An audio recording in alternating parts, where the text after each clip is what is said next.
When a rapper uses a beat, you would think it's because they actually like the beat, right? Wrong.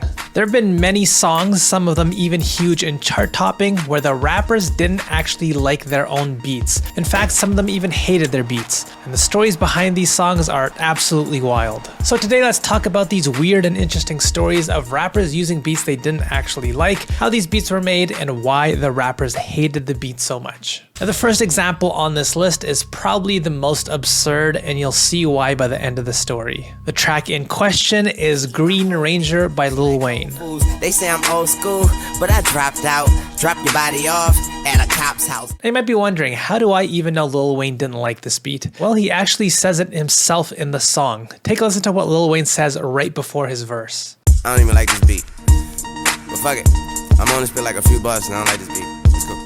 Saying you don't like a beat on the actual beat is a pretty absurd thing to do, but the second half of the story gets even more absurd. First, let's quickly break down how this beat was made. For the fellow old folks out there, you may recognize the original beat from G-Dep's Special Delivery, which you cannot find anywhere sadly. The only version that seems to exist is that annoying one with Puff Daddy yelling for like 2 minutes straight at the beginning of the song.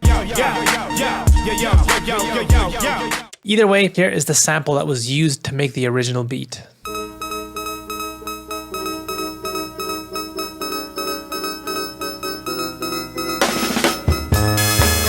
And the beginning of this sample is slowed down and pitched down for the beat.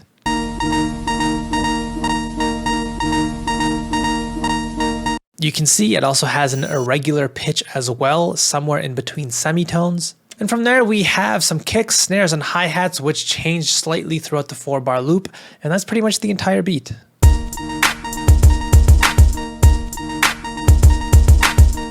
So Lil Wayne isn't a fan of this beat, but hey, it's just a mixtape track. Maybe he was just looking for beats to use. Well, here's where the story gets even more absurd. Even after disliking this beat, he decides to basically use it again. Not just for a mixtape track, for his actual album on the song Uproar, which was his album's lead single. Wow, get the fuck though. I don't bluff, bro. Aiming at your head. Very confusing why a rapper would use a beat they dislike and do so multiple times and even use it as a lead single. But when Lil Wayne was asked about this, here was his explanation. Freestyle Green Ranger with J. Cole, and you said you didn't like that beat.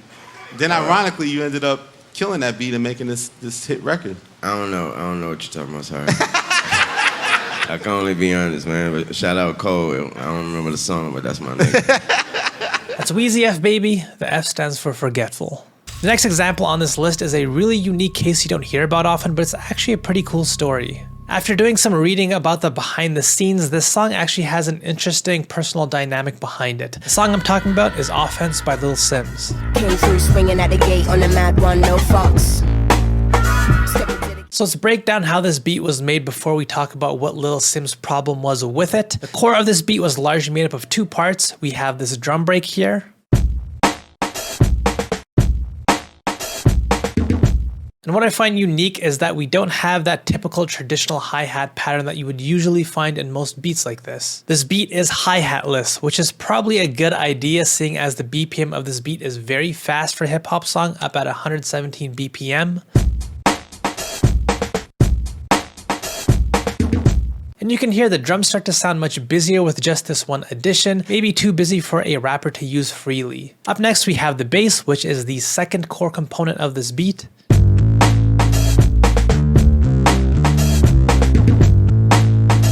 To make this, I basically just took a typical bass guitar like so, one that has a bit more color. And I slapped on some heavier guitar distortion to take that color and accentuate it even more. And finally, we have this switch up that occurs every once in a while with that bass pattern jumping up, and we have this cool sounding synth that comes in.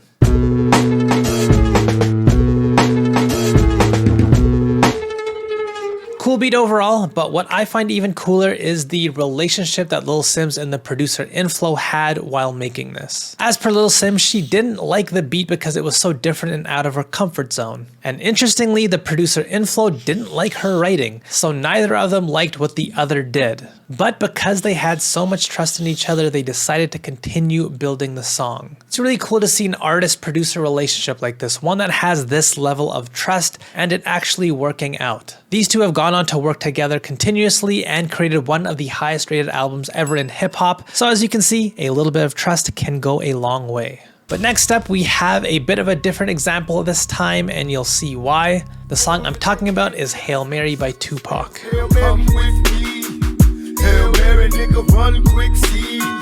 And the lore behind the song is pretty cool. The producer Heard 'Em Bad made this beat after Tupac asked him to make something slow and thuggish. I'd have no idea what I'd come up with if a rapper asked me to do this. And so Heard 'Em Bad made this beat in around half an hour, and Tupac actually liked it. So why is this beat on this list? Well, even though Tupac liked it, the Outlaws, Tupac's group, who also featured on this track, had some reservations about this beat. EDI said this beat felt like a down south track, which he wasn't a big fan of, and Young Noble also felt this beat just didn't fit right. And I didn't even like that song at first, to be honest with you. Really? I mean, the beat, it just felt like a church beat. You know, we East Coast dudes. And when you break down this production, I can kind of see what they're saying, since this beat does feel very unusual. We have this simple sine wave to start this beat off.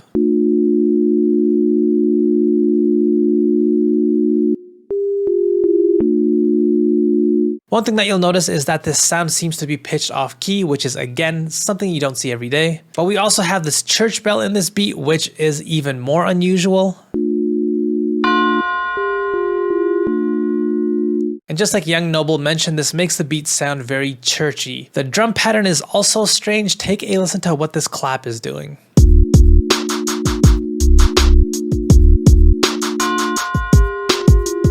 Kind of reminds me of that Hold Music song that we've all heard.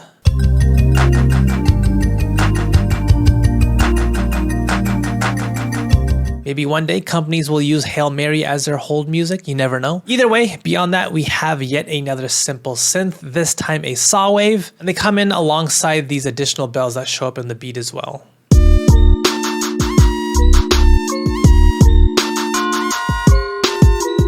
An all-time classic beat here, even if some of the rappers on it didn't like it. But the next example is a story of the producer forcing the song to come out against the artist's wishes. The song I'm talking about was a huge track when it first came out a few years back, Ric Flair Drip. Going to the jeweler, but the AP, yeah. Sliding on the water like a jet ski, yeah. I'm trying to fuck you on your bestie, yeah. A song that Metro Boomin produced and Offset rapped on, but as Offset himself says, he wasn't crazy about this track at all. I remember Ric Flair Drip. Y'all, just so y'all know, hard. I hated the song. I hated the song so much, bro. Like, it was a West Coast beat. Not saying nothing like that, but it was like during the time, it's 2017, you know what I'm saying, 2018. It's a West Coast beat. So a big part of why Offset didn't like this beat was because it had a more of a West Coast feel. And if you break down the beat, you can kind of see what he means. First, you'll notice the BPM is way outside the typical trap range that Metro and Migos are known for. It's more in that up-tempo range. Next, you can see the drum pattern also lacks the usual trap techniques. No snare rolls, no hi-hat stutters, just a straightforward drum pattern with a bouncy Rhodes.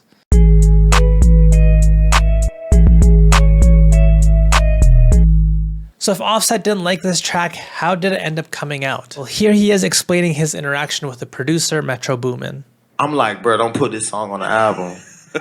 He in charge of picking the songs and shit, so I'm like, bro, don't put this shit on the album, bro. He put it on the album. I wake up to it in the morning like, man, this nigga put this song on the album. I'm like, bro, this West Coast beat, bro, this... I was bullshitting. I call him. And then I'll never forget, like 3 days later, we number one on Apple. And different, all the platforms, we number one of this song. He like, I told you, I do this shit. I do this shit. So I hated the song, but it's like, dang. But it showed me like teamwork is dream work. You know what I'm saying? Without a team, you can't do it. Sometimes, like, as an artist, we be wrong as hell.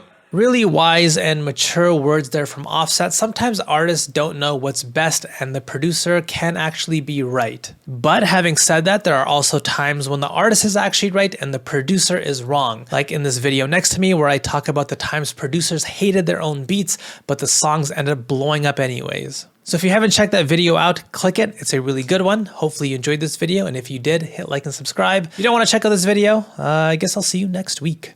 Bye bye.